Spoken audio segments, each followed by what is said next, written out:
네, 안녕하십니까. 지금 한국게임학회 회장을 맡고 있으면서 숭실대학교에 근무하고 있습니다. 오늘, 더신가.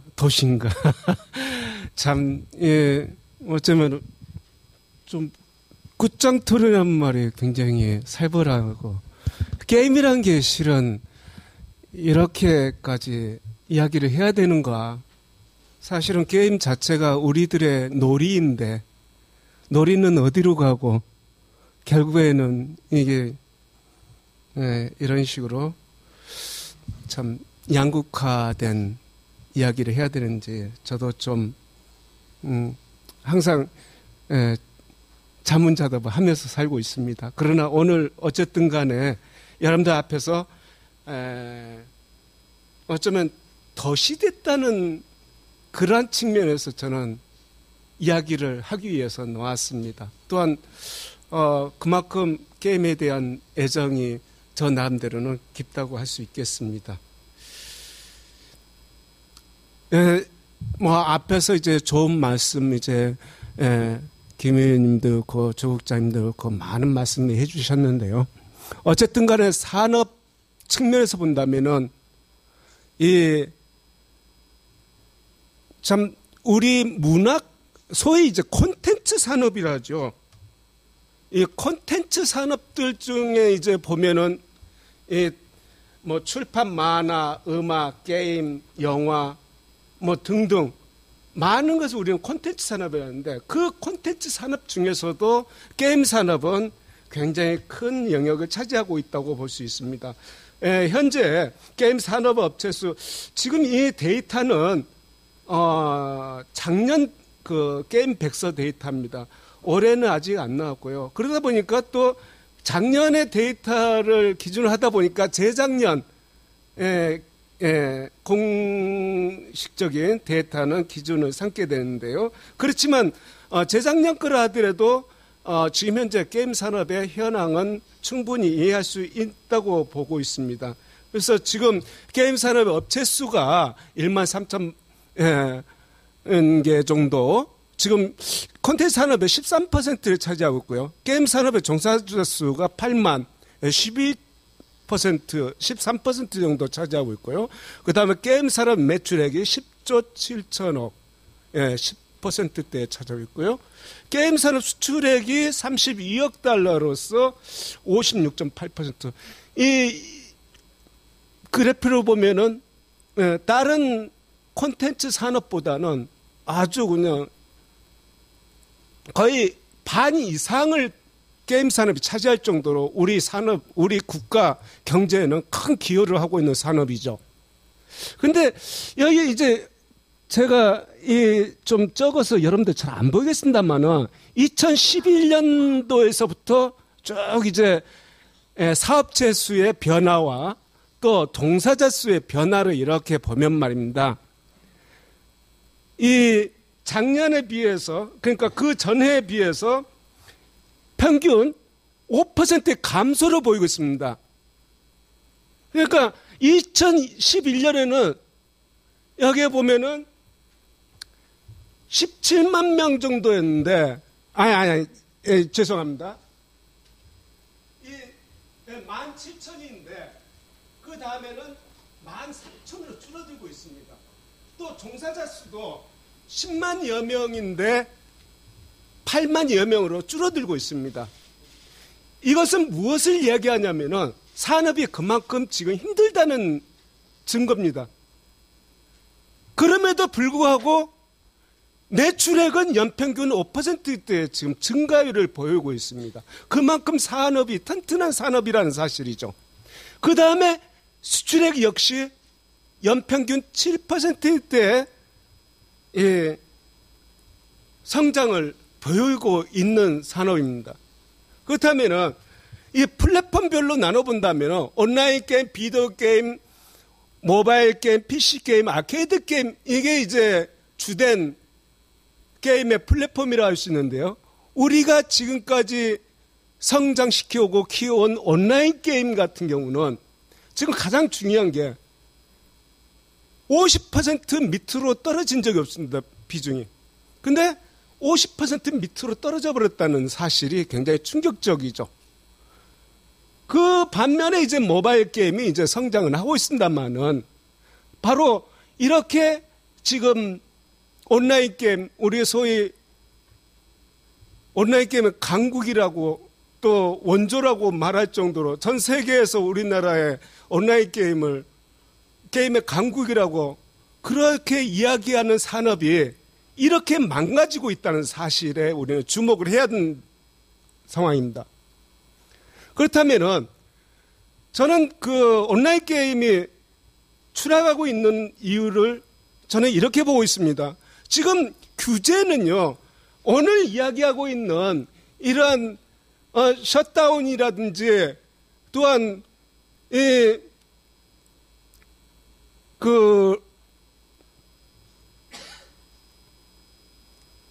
결제 한도라든지 이 문제뿐만이 아니고 지금 세세하게 들어가다 보면은 굉장히 많은 규제가 지금 설정되어 있습니다. 등급심의 내용 수정하는 문제라든지 본인 인증제도라든지 법정 대리인 동의 문제라든지 강제적 선택적 셧다운제라든지 또한 과몰입 경고 문구라든지 결제 한도, 웹보드 게임 규제, 확률화 아이템 규제, 게임 이용 내역 그 외에도 숱하게 많습니다. 지금 이러한 것들이 계속 규제로 있으면서 결국에는 이 규제가 시작되니까 참 재미난 게 정부와 산업의 소통이 단절됐습니다. 거의 다 바짝 엎드려 버린 거죠. 산업에서는 더 이상 못하겠다는 식이죠. 그래서 이제 결국에는 온라인 게임 생산 급격하게 하락하고 그 다음에 이제 중국 게임에 급성장하죠. 그 다음에 중국 자본이 또 우리나라에 들어오게 되고 그 다음 수순이 해외 게임들이 지금 안방을 차지하고서 이제 범람하게 되고 그래서 결국에는 게임사 및 기술자의 해외 이주에 따른 기술 유출도 상당히 많이 됐습니다. 그 다음에 이제 규제를 피할 수 있기 위해서 청소년 중심으로 하다 보니까 어쩔 수 없이 성인 게임으로 양산을 하게 되는 이제 풍성 효과를 가져오게 된 거죠. 그렇게 해서 이제 게임 산업의 생태계가 파괴되는데 그래서 온라인 게임이 후퇴된 겁니다. 그리고 이제 모바일 게임 활성화되고요. 반대급부로. 그래서 그러다 보니까 게임의 부정적인 이미지는 계속 확산되고 있고 게임 산업은 역성장할 수밖에 없는 그러한 상황입니다. 그래서 저는 이 상황에서 이 게임 규제의 원인으로 작용되는 역기능적인 어떤 요소들에 대해서 한번 나름대로 저 개인적으로 한번 살펴봤습니다. 그러니까 우리가 이제 역기능적 하면 폭력성, 사행성, 선정성, 중독성 이야기는 많이 하는데 이 폭력성 문제 같은 경우도 청소년의 정서적인 것을 외면했기 때문에 오는 상황이고 일부 언론의 편협한 시각도 분명히 있었고요. 그 다음에 순기능적 게임 개발에 관심이 필요한데 업계에서는 그것 또한 놓쳤습니다. 또한 사행성 문제는 가상화폐 어쩌면 현실화, 양성화가 필요하다고 저는 보고 있습니다. 또한 성인용 게임의 양성화, 그 다음에 도박과 놀이의 정의를 분명히 해서 이거를 바꿔나가야 되고요.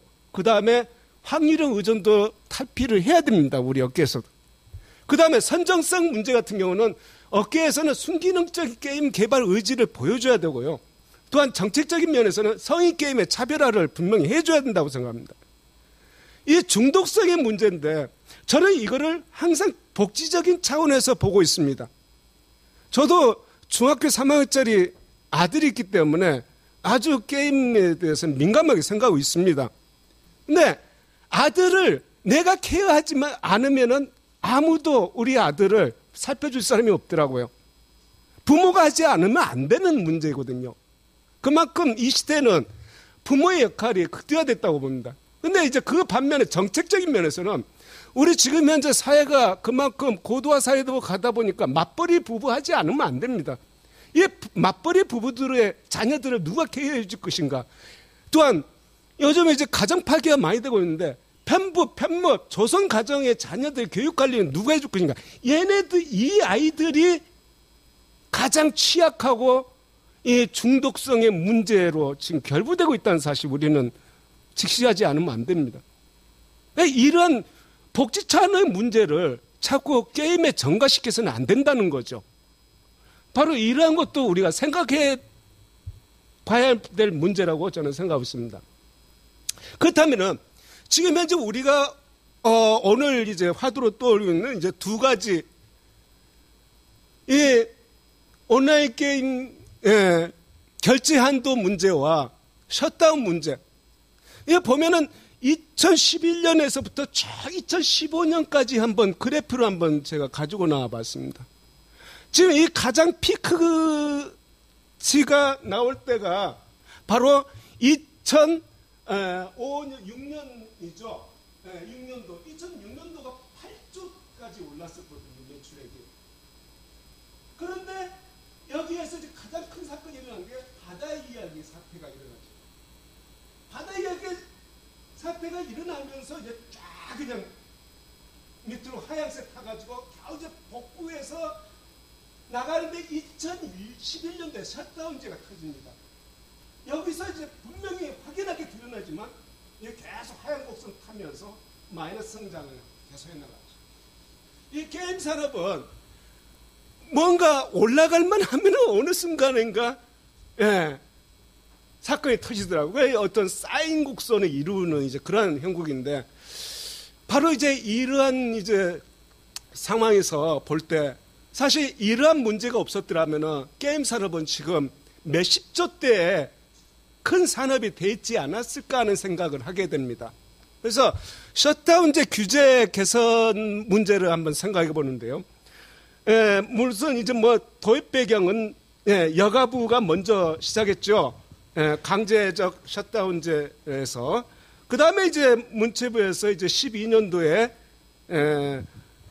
뭐 본인이라든지 법정 대리인 요청이 있다면 선택적 셧다운제 시행을 하겠다 이제 했고 그 다음에 이제 현황을 본다면 지금 중복된 셧다운제가 이제 시스템 구축을 하느라고 업계들이 완전히 그냥 엄청난 비용을 들이고 있죠.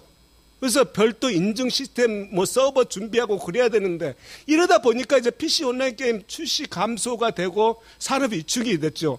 그 다음에 국내 게임 산업에 차별 적용되는 규제가 돼버린 거죠. 그래서 제작자라든지 이용자는 해외 플랫폼으로 이탈하는 현상이 일어나서 일명 사이버 망명 현상이 일어나고 있다고 이야기를 하고 있죠. 그래서 문제점은 규제 회피가 이 업계에서는 이제 청불 게임에서 이제 벗어나서 이제 등급 증가가 되고요. 그 다음에 주민등록번호를 도용하는 청소년들의 이제 악순환이 되는데 이 또한 풍선 효과라고 보고 있습니다. 플랫폼의 경계가 허물어진 지금 멀티미디어, 멀티 플랫폼 시대이거든요. 그럼 PC 플랫폼 규제로만 지금 작동하고 있죠. 다른 여타의 콘텐츠에는 없는 이제 규제가 여기 있어서 규제 실효성의 문제가 거론되는 겁니다. 여가부에서도 복잡한 개정안이 계속 이루어지고 있죠. 처음에는 강제적 셧다운제를 했다가 나중 부모 요청 시에는 해소를 해야겠다. 다시 또 뭐 부모 요청 시에 재적용하겠다는 이런 국가의 일률적인 강제 행위가 이루어지고 있고 가정의 자식을 보살피시는 자율권을 침해하고 있는 상황이죠. 그래서 결국에는 실효성이 없는 규제는 폐지돼야 한다고 저는 생각합니다. 그리고 청소년 문화향연권이 보장되고 부모 선택권이 보장되는 선택적 문체부에서 이야기했던 선택적 셧다운제도 바람직하다고 저는 생각하고 있습니다. 그리고 이제 온라인 게임 결제 규제 개선 문제인데요. 사실 이 온라인 그 결제 규제는 2003년에 진짜 아까도 이제 말씀해 주셨습니다만은 이게 자율 규제로 처음 시작됐죠.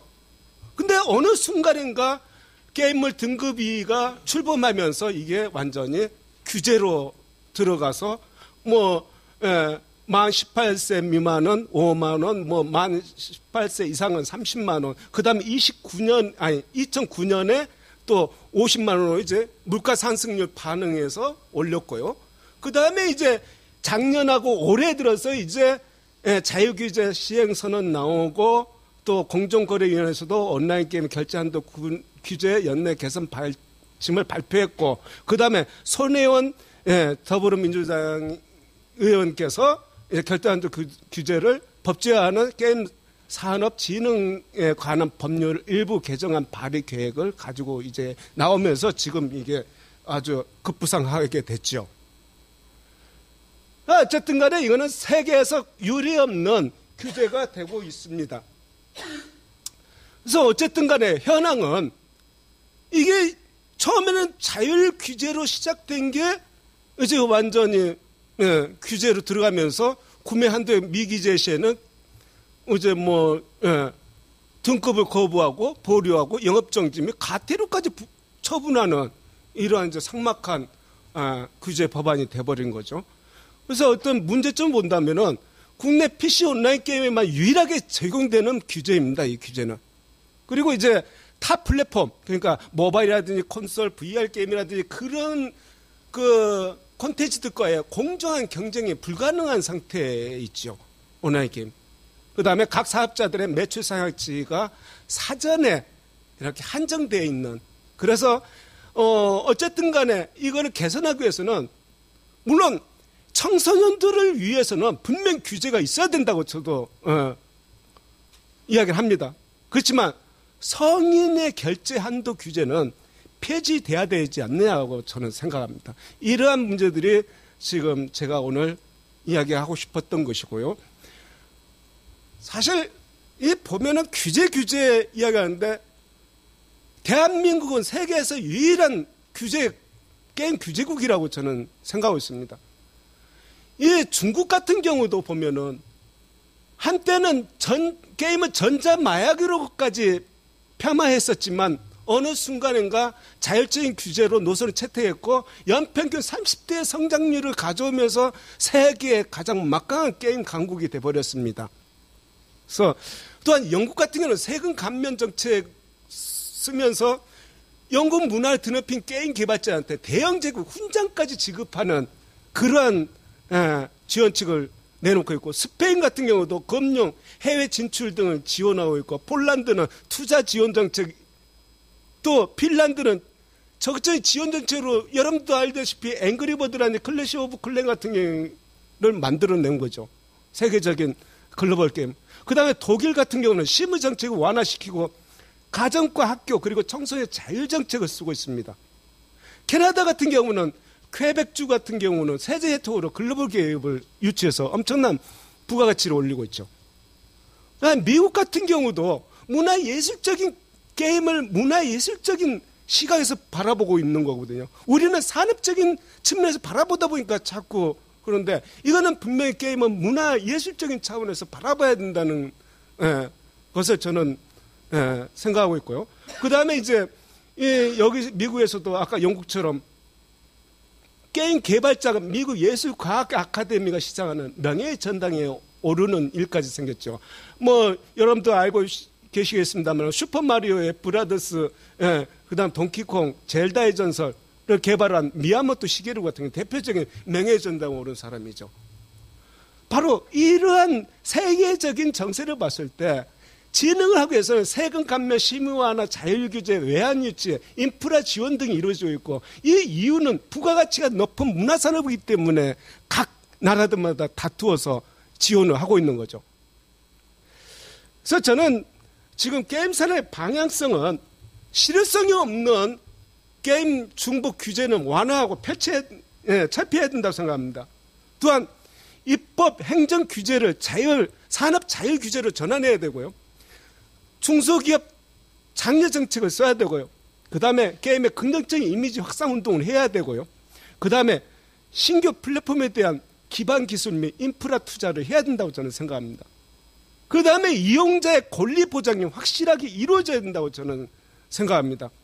그래서 문화의 향유권, 문화의 자율권, 결정권 이게 반드시 주어져야 제대로 된 문화 강국으로 갈 수 있다고 저는 생각합니다. 지금 4차 산업혁명 시대 게임 산업은 대한민국의 미래경제 성장 동력이고 꿈의 산업이라고 저는 강력하게 주장하고 있습니다. 지금 5G로 인해서 싹 트는 이 클라우드, 빅데이터, 그 다음에 IoT, 이 인공지능 이런 것들이 지금 계속 융합을 벌이면서 우리 사회는 게이미피케이션 사회로 지금 가고 있습니다. 이 사회를 우리가 대비하기 위해서는 게임 트레이닝이 분명히 필요합니다. 우리가 지금 현재 이렇게 강론을 벌이는 것도 우리 이 사회를 위한 하나의 과정이라고 저는 생각하고 있습니다. 그래서 김병관 의원님 여기 계시지만 강제 셧다운제 폐지 법안에 발의하시면서 문화 콘텐츠에 대한 국가의 지나친 간섭과 개입은 청소년 행복 추구권과 부모 교육권 그리고 인터넷 게임 제공업자의 평등권과 표현의 자유 등 헌법상 기본권을 침해한다. 저는 진짜 적극 동의하고 찬동하는 바입니다.